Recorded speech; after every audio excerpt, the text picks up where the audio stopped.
Hello everyone. Today we will go ahead and discuss about something called as triggers. So triggers are basically of six kinds, and why are they required? And what exactly are triggers? So to understand this, let us go ahead and create a table called as employees. You can just see up my screen. I will just use the testdb. Let me run it and create a table called as employees. So I have created a table called as employees. You can see that all these commands are green. It means that everything ran successfully.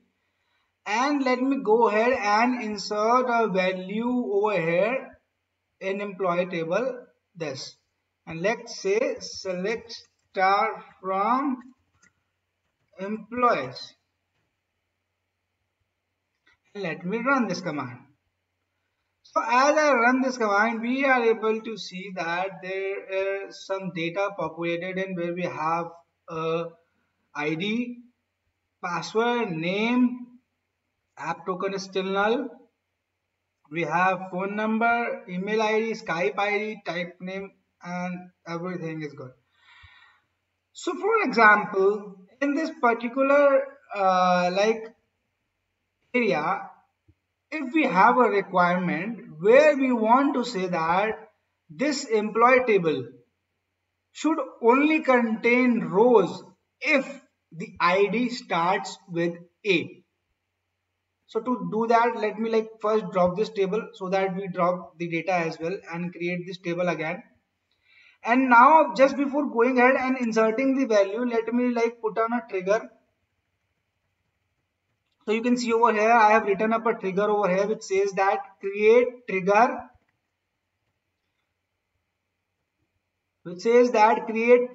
and this is just the trigger name. It can be anything. Create trigger name, and then we say that this is a before trigger. Similarly, I will create an after trigger. Like this, these set of statement will run after the insert has happened, or else these set of statement will run before an insertion happens on employee table.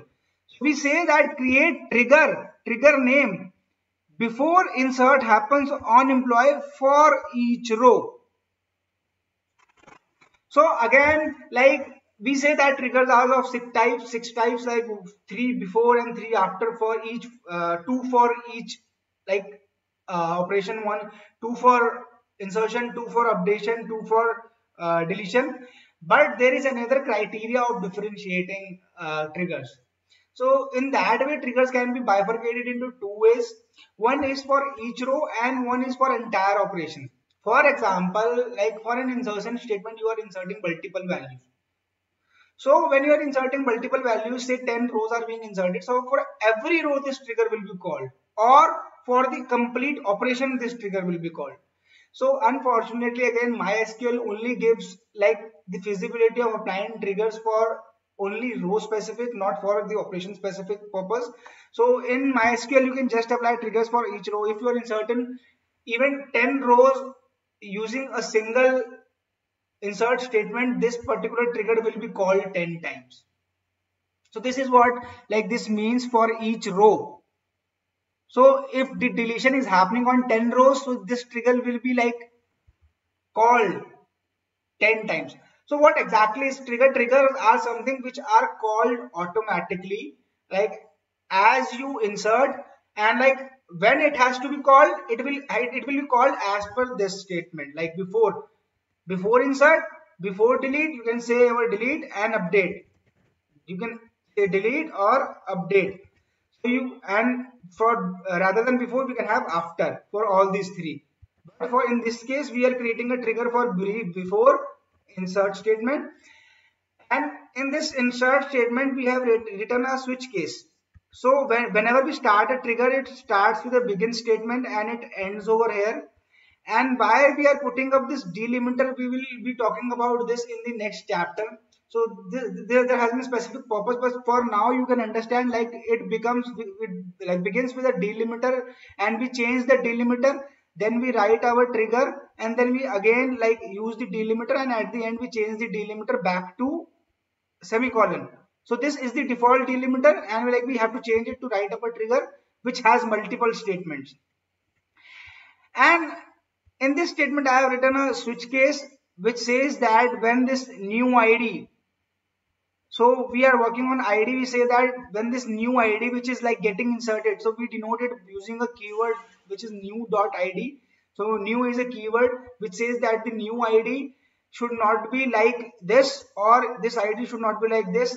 If it is like not like this, a small a or capital A, then it should throw an error. So we actually want that this particular ID should start with A. So if it does not start with small a or capital A, then it should throw an error. It is just throwing an error and giving us that you have selected an invalid table name for this particular digicard. And like at the end, we are just like closing up this begin statement. And now let us go ahead and like create this trigger. So this trigger has been created, and let me now try to insert value. Same value which we inserted before. Let me go ahead and insert this value. Now as I insert this value, it gives me an error. And what error it gives? You have selected invalid table name for this particular digicard ID. So this is getting this error from here. Whatever we will write here, it will be reflected here. So this is how your business analyst will communicate with you. If you are a developer and you are developing something, you have to write a meaningful error over here, or else like this will not work for you. So in a similar way, like previously we were not able to create multiple triggers on a table. So for example, we have just created a before insert trigger on employee. So we can go ahead and create another before insert table on employee.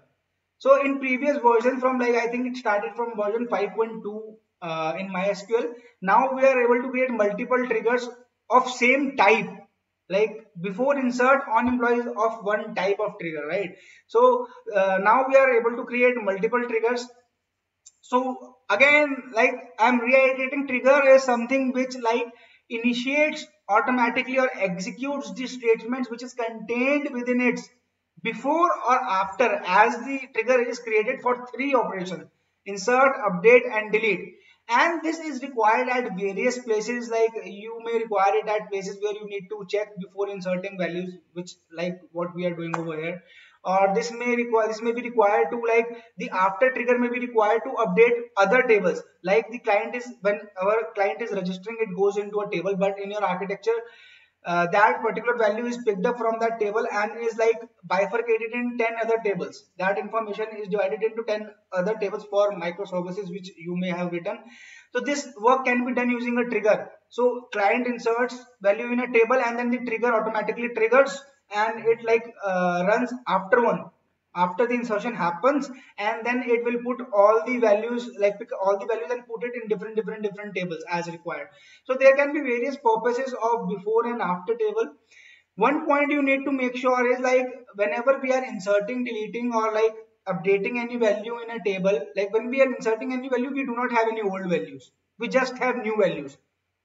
So this is what we have, the new value. So we can only see the new values, and like we cannot even update it. So second point is like in updation we have old and new values. So rather than new, you can write up old keyword over here, and it will refer to the old value before updation. And like if you are using the after update trigger, then the old value does not matter.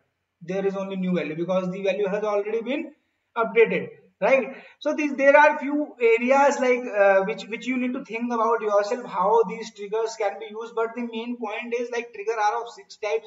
One is before, 3 are of before and 3 are of after, and these are on 3 different operations, which are insert, delete and update.